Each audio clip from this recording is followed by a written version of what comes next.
What up, world? Established Rich coming right back at you. And today, we got to talk about what happened at a black family reunion in Leesburg, Georgia. And I'm going to tell you right now, this story is outrageous from the moment it starts. But it gets even worse when you see how lightly the system treated it. According to the family and public reporting, this was supposed to be a normal family gathering. People were outside celebrating, children were present, elders were present, and black families were doing what black families have always had the right to do.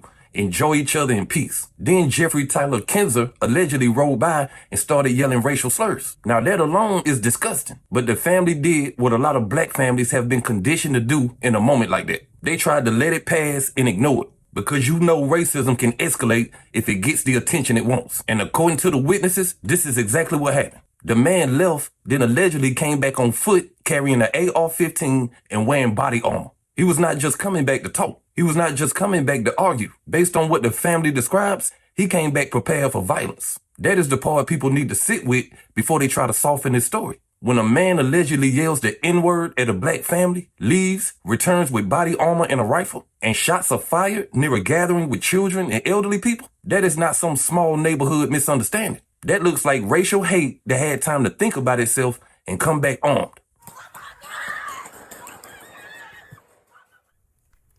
A Lee County family is speaking out, recalling the terrifying moments when they say a man armed with an AR-style rifle opened fire on their family reunion.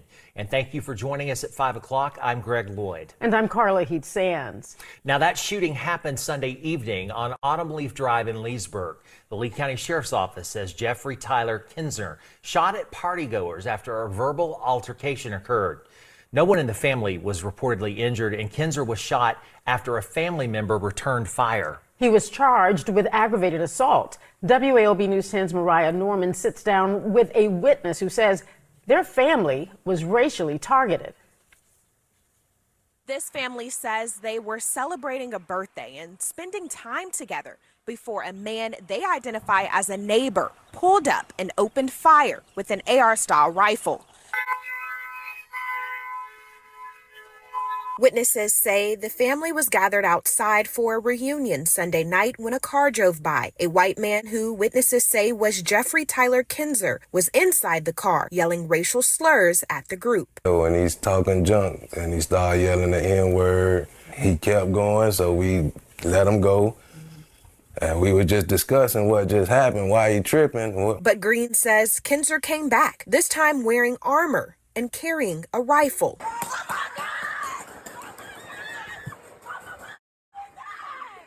And then that's when everybody started running. He got a gun. All the kids, they was making sure the kids get in the house. And people started taking positions because they seen he had a gun. And I was in the middle of the street. That's when he raised it and fired. Boom. And I grabbed my gun and started returning fire and moving with him. Green says he's a Marine veteran. He says he was willing to defend his family, including children and older adults who were present. It was so hurtful. I cried all night. I'm laying outside on the ground for a shootout under a car with my other auntie, my other sister, who is 77, and I'm 62. The investigation is ongoing. Officials say more charges are expected to come.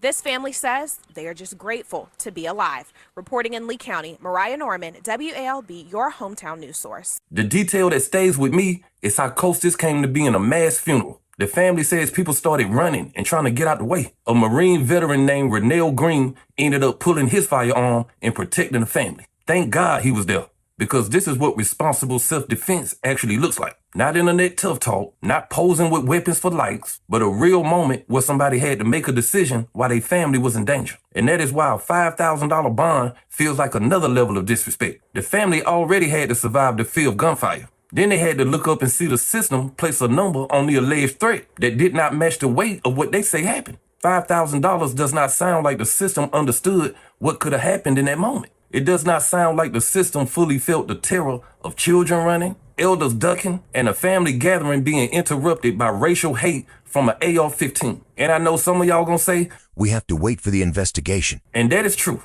He is still entitled to due process, but due process does not mean the public has to pretend that the reported facts are light. There is nothing light about body armor. There is nothing light about an AR-15 style rifle. There is nothing light about a family saying they were called racial slurs before the shooting happened. The only reason this story is not worse is because somebody in that family was trained to fire back. That should not make the alleged attack feel smaller.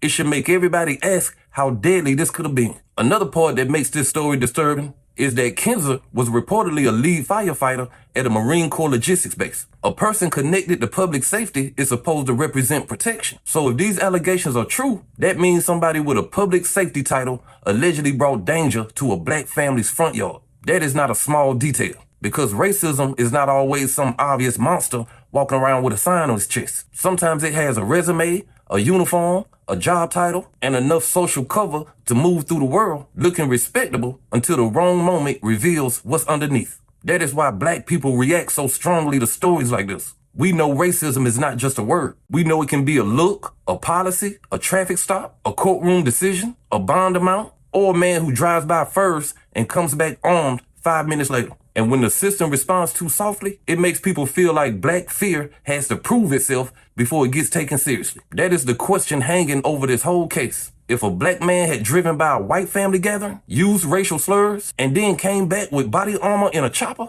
and fired shots while children and old people was outside, would the response be this light? Would people be searching for soft language? Would the bond have been that low? Would the public be being told to stay calm and wait and let the investigation play out? A lot of us already know the answer to that question, because we have seen how fast the system can find harsh words when the suspect is black. We have seen how fast danger can get assumed when the face fits the image people already have. But in this case, a black family says racial hate showed up at their doorstep with an AR, and the first public response did not feel heavy enough for what was described. This is why people are angry. The GBI is involved now, and the reports say more charges are expected. Good, because this cannot be one of those cases where the system only gets serious after the community gets loud. These charges need to match the facts. The hate crime angle needs to be taken seriously, and the bond deserves every bit of scrutiny that it's getting.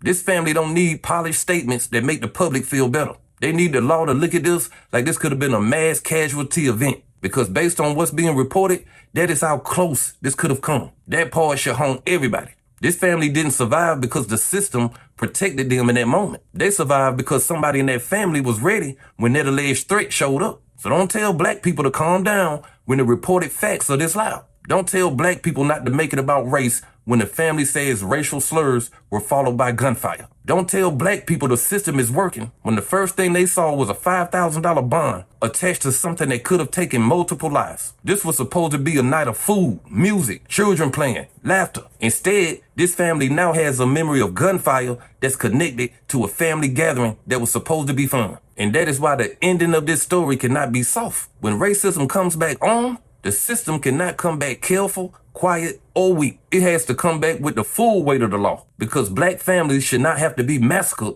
before the country admits that they were in danger. But hey, that's just my opinion. What's yours? Like, comment, subscribe. Established Rich. I'll be back with another one. Peace.